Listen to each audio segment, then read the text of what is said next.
السلام علیکم ورحمۃ اللہ تعالی وبرکاتہ۔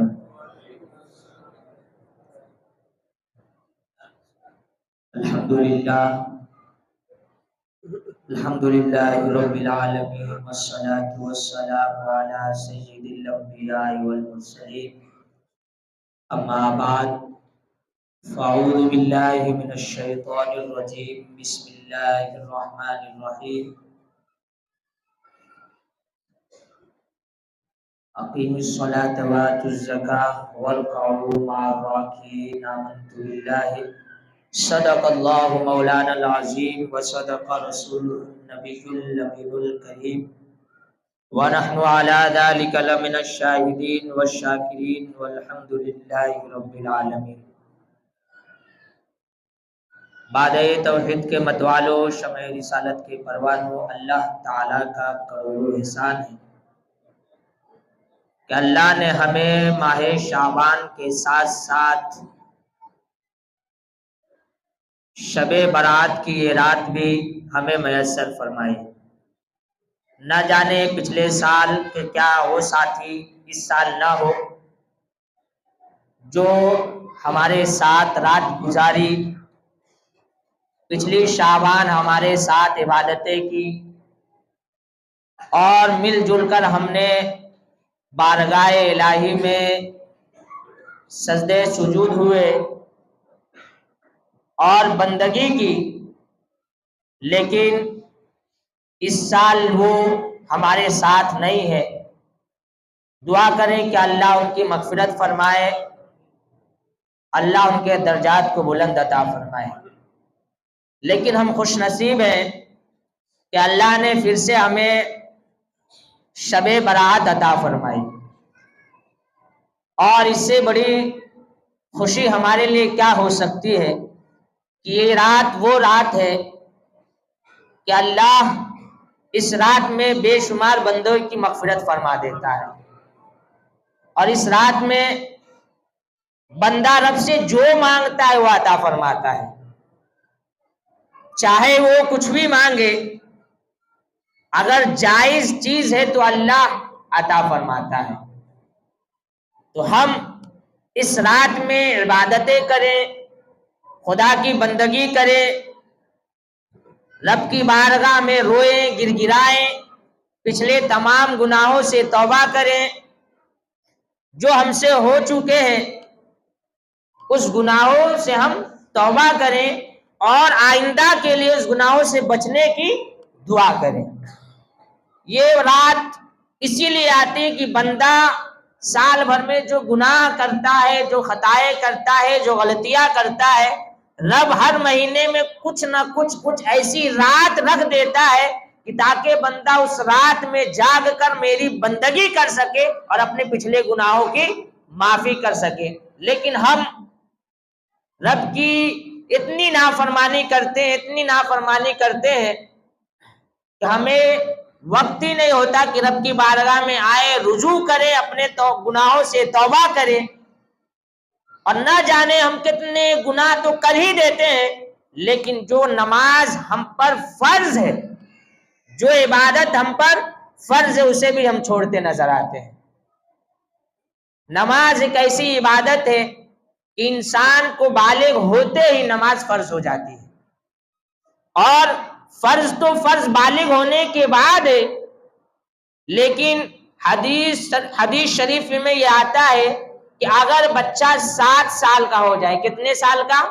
7 سال کا ہو جائے تو اسے نماز پڑھنے کے لیے کہو، نماز کے لیے کہو، ساتھ میں لے کے جاؤ۔ اب ساتھ میں لے کے جائیں گے کب؟ ہم خود آئیں گے تب نا، جب ہم آئیں گے ہی نہیں تو ہمارا بچہ کیسے آئے گا؟ تو ہمیں ضروری ہے کہ ہم پہلے خود اس پہ عمل کریں، اگر ہم عمل کریں گے تو ہمارا بچہ بھی ہمیں دیکھ کے عمل کرے گا۔ تو 7 سال کا ہو جائے تو کیا کہا گیا؟ اسے نماز کی طرف بھیجو، مسجد میں بھیجو، عبادت کے لیے رغبت دلاؤ، اور جب 10 سال کا ہو جائے نماز نہ پڑھوئے تو مار کر پڑھاؤ۔ پتہ چلا بچہ 10 سال میں بالغ نہیں ہوتا ہے، بچہ 10 سال میں بالغ نہیں ہوتا ہے، 7 سال میں بالغ نہیں ہوتا، لیکن حکم کیا دیا جا رہا ہے؟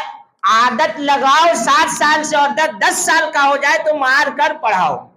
یعنی یہ عادت کیوں کہ جب بلوغت کو پہنچ جائے، جب بالغ ہو جائے، تو اب جب یہ عادت لگی رہے گی تو وقت پر نماز پڑھتا نظر آئے گا. لیکن آج ہمارا بچہ نمازیں کیوں چھوڑ رہا ہے؟ وجہ یہ ہے کہ ہم نے 7 سال کی عمر میں بچے کو نماز کے طریقے ہی نہیں معلوم ہوتے. اور نماز کے طریقے بچے کو کیا، جب باپ کو ہی نہیں معلوم تو بچے کو کیا معلوم ہوگا؟ جب والد کو ہی نہیں معلوم تو بیٹے کو کیا معلوم ہوگا کہ بھائی نماز میں فرض کیا چیزیں ہے، نماز فرض ہے بھی یا نہیں. کیونکہ والد آتا ہے جمعہ کا جمعہ آتا ہے اور پڑھ کے وہ بھی چلا جاتا ہے. اگر چھٹی پہ رہا تو، کام پہ رہا تو وہ بھی نہیں، تو بچہ وہ بھی نہیں دیکھتا ہے. تو ہمیں ضروری ہے کہ جب بھی ہم گھر پہ رہے وقت نکالے اور ہم مسجد میں آئے تاکہ ہمارا بچہ ہمیں دیکھ کر مسجد کا راستہ اختیار کرے. لیکن ہم اپنے آپ کو مسجد میں جانے کے بجائے ہم کہاں کہاں چلے جاتے لیکن مسجد میں نہیں آتے ہیں. کیوں؟ یہ ہمیں ناعلمی اور کم علمی کی وجہ سے. ہمیں اس کے لیے اپنے آپ کو سدھارنا ہوا. ہم کوششیں کرتے رہتے ہیں کہ ہمارا بچہ نماز کی طرف جائے، ہمارا بچہ علم سیکھ. کب؟ جب ہم سیکھیں گے تب. ایسے ہمارا بچہ نہیں آئے گا. ہمیں اس پہ خود کو ڈھالنا پڑے گا، تب ہمارا بچہ ہماری طرف آئے گا، ہمارے ساتھ آئے گا. تو ہم کوشش کریں کہ ہم پہلے اپنے آپ کو سدھارے، پھر جا کے ہمارا بچہ خود بخود سدھرتا نظر آئے گا. کیونکہ بچہ کس کو دیکھتا ہے؟ ماں کو، باپ کو، گھر والے کو دیکھتا ہے، نہ کہ باہر والے کو. اگر ہمارے ساتھ اگر ہم گھر میں نمازیں نہیں پڑھیں گے تو ہمارا بچہ بھی نہیں گا. آپ دیکھیں جس کے گھر میں گھر والے نماز پڑھتے، بچہ بھی ہمارے بازو میں آ کے جس طرح ہم کرتے ہیں وہ بچہ بھی اسی طرح کرتا ہے. کبھی ہمارے کندھے پہ آ جائے گا، کبھی سامنے ہم بیٹھے ہیں قاعدے میں تو گود میں آ کے بیٹھ جاتا ہے. تو دیکھتا ہے کہ ہماری امی ہمارے ابا کر کیا رہے ہیں تو وہ بھی کرنے کی کوشش کرتا ہے. اور جب یہی عادت لگی رہتی ہے تو جب بچہ دھیرے دھیرے بڑا ہوتا ہے تو پھر نماز کا عادی ہوتا ہے. تو ہمیں اپنے آپ کو سدھارنا ہوگا. ہمیں مغربی دنیا سے نہیں سیکھنا ہے. اللہ کے حبیب نے ہمیں بتا دیا ہے نماز کیسے پڑھنی ہے، اور اللہ نے کہا نماز پڑھنا ہے، اور حضور صلی اللہ علیہ وسلم نے بتا دیا نماز کیسے پڑھنی ہے. بس ہمیں اس پہ عمل کرنا ہے. اور اب یہ سوال آتا ہے کہ بڑے حضرت بہت دن ہو چکے ہیں، میری نمازیں قضا ہو گئی ہے، چھوٹ گئی ہے، ادا کیسے کریں؟ 2 دن پہلے کی نمازیں قضا ہو گئی، یا میرے کئی سالوں کی نمازیں قضا ہے، تو اس سے ادا کیسے کریں؟ کس طرح نیت کریں؟ بہت سے سوالات ہوتے ہیں، بہت سی چیزیں ہوتی ہیں. لیکن نماز پڑھنا چاہتے ہیں لیکن معلومات نہیں ہونے کی وجہ سے نماز نہیں پڑھتے ہیں. تو ہمیں پڑھے کیسے؟ ہم نیت کس طرح کریں قضا نماز کی؟ تو پہلے یہ سوچیں کہ کس نماز کی قضا ہے. ہمیں آج معلوم بھی نہیں ہوتا، سنت بھی قضا ہو جائے. جیسے ظہر کی نماز میں 12 رکعتیں ہیں تو اس میں ہم سنت کو بھی قضا پڑھتے، کبھی لیٹ ہو گیا تو ہم سنت بھی قضا کرتے رہتے. تو قضا کون سی نماز ہمیں یہ بھی نہیں معلوم ہوتا کہ کون سی نماز چھوٹ جائے تو ہم پر قضا ضروری ہے. تو ہمیں سب سے پہلے یہ جاننا ہے کہ کون سی نماز کی قضا ہے، کون سی نماز کی قضا ہے. اب قضا کسے کہتے ہیں اور ادا کسے کہتے ہیں؟ جو چیزیں وقت پر کی جائے، جو چیزیں وقت پر کی جائے اسے کیا کہتے ہیں؟ ادا کہتے ہیں. اور جو چیزیں وقت نکلنے کے بعد، وقت گزر جائے جب ادا کرو اسے کیا کہتے ہیں؟ قضا. اب جیسے مثال کے طور پہ ہم نے ظہر کی نماز پڑھنی تھی، ظہر کا وقت مثال کے طور پہ 1 بجے شروع ہوا اور 4، 4:30، 5 بجے ختم ہو جاتا ہے. اگر ہم نے ان وقتوں میں 1 سے لے کے 5 بجے تک نمازیں نہیں پڑھی تو اب ہماری نماز قضا ہو گئی ہے. اب وہ قضا میں شمار ہے. اور 1 بجے سے لے کے 5 کے بیچ میں ہم نے کبھی بھی پڑھ لی، 4:30 بجے ہم نے پڑھی، اب وہ قضا نہیں. ہم سوچتے ہیں ارے جماعت چھوٹ گئی ہے. بہت سے لوگوں کے ذہن میں یہ بھی چیزیں ہوتی ہے کہ جماعت چھوٹ گئی تو نماز بھی قضا ہو گئی تو نماز نہیں پڑھتے، چھوڑ دیتے ہیں. تو یہ چیزیں بھی ذہن میں رکھے کہ جماعت چھوٹی، آپ کی نماز قضا نہیں ہوئی. 1:30 بجے کی جماعت تھی، 1:30 بجے آپ نہیں آ سکے، 1:45 ہو گیا، اب 1:45 بجے آپ آئے، دیکھیں نماز ہو گئی ہے. تو کچھ لوگ ہوتے ہیں جاتے وضو خانے پہ، دیکھا بھی گیا وضو خانے پہ جاتے ہیں، وضو میں پاؤں ہاتھ دھوتے ہیں، ادھر سے پتلی گلی سے نکل جاتے ہیں، بھائی پیچھے راستے میں ٹوکا، بھائی آپ نے نماز، حضرت جماعت ہو گئی تھی، نماز قضا ہو گئی اس لیے نہیں پڑھی۔ تو یہ وجہ ہے کہ ہمارے اندر معلوم ہی نہیں ہے کہ قضا کسے کہتے اور ادا کسے کہتے۔ تو ادا کیا ہے؟ جس وقت، جو وقت متعین ہے اس وقت میں ادا ہو جائے، اس وقت میں ہم وہ کام کر لے تو اسے ادا کہتے۔ جیسے میں نے کہا کہ 1 بجے سے لے کے 5 بجے تک یہ ظہر کا وقت ایک متعین ہے، یہ وقت متعین ہے۔ اگر ہم نے اس وقتوں میں حاضر نماز ہم نے پڑھ لی تو ہماری نماز ادا ہو گئی۔ 1 سے لے کے 5 کے بیچ میں ہم نے پڑھ لی تو کیا ہوا؟ ہماری نماز وہ ادا ہو گئی۔ ہاں، جو وقت جماعت کا تھا، جیسے 1:30 بجے جماعت ہے، وہ جماعت کا وقت تھا، نماز قضا ہونے کا وقت نہیں تھا۔ آپ وقت پہ نہیں آ سکے، جماعت نکل گئی ہے، آپ کی نماز قضا نہیں ہوئے۔ تو اس چیز کو آپ ذہن میں رکھیں کہ جماعت چھوٹ جائے تو آپ کی نماز قضا نہیں ہوتے، بلکہ وہ جماعت قضا ہو جاتی ہے، جماعت چھوٹ جاتی ہے۔ آپ اپنی نماز پڑھیں، تنہا پڑھیں، فرض ادا کریں، سنتیں ادا کریں، نفل پڑھا کریں۔ یہ نہ سوچیں کہ جماعت ختم ہو گئی تو ہماری نماز بھی چلے گی، جب چاہے قضا ہی تو ہو گئی، پھر کبھی پڑھ لیں گے، پھر وقت ہی نہیں ملتا ہے، چھوڑ دیتے، بولتے ابھی تو وقت ختم ہو گیا ہے، قضا ہو گئی، کبھی اللہ نے چاہا وقت دیا، ذہن میں آیا تو پھر ہم کبھی پڑھ لیں گے، تو پھر وہ وقت آتا ہی نہیں، پھر وہ دھیرے دھیرے دھیرے سال گزر جاتا ہے، پھر شب برات آتی ہے، ارے قضا پڑھنی ہے، قضا پڑھ۔ تو اس کا یہ خیال رکھے کہ جو وقت ہمیں رکھا گیا اس وقت کے اندر ہم پڑھیں گے تو ہماری نماز قضا نہیں ہو۔ اب 5 بجے کے بعد ہم پڑھیں گے تو اب ہماری نماز وہ قضا ہے، تو اب ہم قضا پڑھیں گے۔ تو اس چیز کا خیال رکھے کہ ادا کسے کہتے ہیں؟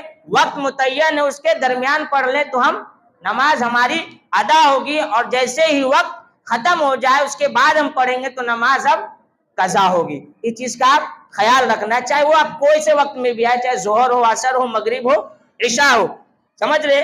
اس چیز کو ہم ذہن میں رکھیں۔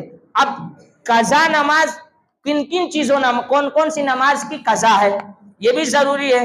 ہم سنت کی بھی قضا کرتے ہیں، نفل کی بھی قضا کرتے ہیں۔ ظہر کی نماز سب ہم سفر میں تھے، چھوڑ دیے، چھوٹ گئی، ہم آئے مسجد میں تو سنت بھی پڑھ رہے ہیں، نفل بھی پڑھ رہے ہیں، فرض بھی پڑھ رہے ہیں۔ تو اب ہمیں کرنا کیا ہے؟ ہمیں معلوم نہیں تو ہم سب رکعتیں پڑھتے ہیں، 12 کا 12 رکعتیں ہم عصر کے وقت آئے یا مغرب کے وقت آئے ایسے تو ہم 12 رکعتیں پڑھتے ہیں۔ تو ہمیں قضا کون سی ہے؟ قضا کس کس نماز کی ہے؟ فرض نماز۔ جو فرض نماز ہے، فجر میں 2 رکعت جو فرض جماعت کے ساتھ ہوتی ہے وہ فرض نماز ہے، وہ فرض ہے۔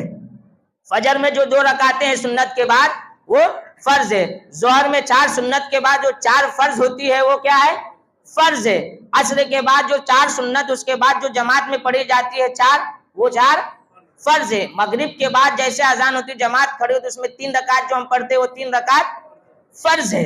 اسی طرح عشاء میں، عشاء کے 4 رکعت سنت کے بعد ہم 4 جو پڑھتے ہیں جماعت کے ساتھ وہ 4 رکعت فرض ہے۔ یہ ٹوٹل کتنے ہوئے؟ فجر میں 2، ظہر میں 4، 6 ہوئے، اور عصر میں 4، کتنے ہوئے؟ 10، مغرب میں 3، کتنے ہوئے؟ 13، عشاء میں 4، کتنے ہوئے؟ 17۔ یہ 17 نمازیں فرض ہے، اور 3 رکعت جو وتر ہے وہ قضا ہو گئی تو اس کو کیا کرنا ہے؟ چھوڑ دینا ہے؟ چھوڑنا، اسے بھی پڑھنا ہے، کیونکہ قضا کی فرض نماز کی قضا فرض ہے، اور واجب وتر جو ہے واجب ہے، وہ قضا ہو گئی تو وہ بھی پڑھنا ہے کیونکہ واجب ہے، اور واجب کا ترک کرنے والا بھی گنہگار ہوتا ہے، چھوڑنے والا بھی گنہگار ہوتا ہے۔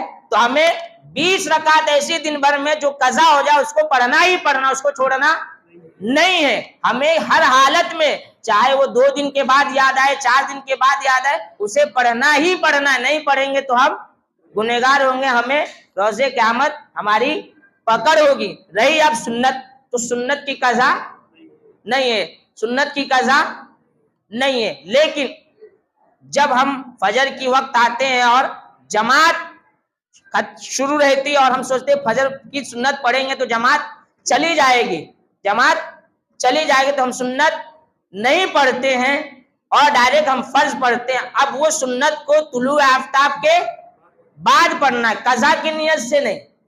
قضا کے لیے سنت کی قضا نہیں ہے، سنت کی قضا نہیں ہے، نفل کی قضا نہیں ہے۔ تو جو ہم نے، کیونکہ وہ جو فرض کی جو رکعت پہلی سنتیں ہیں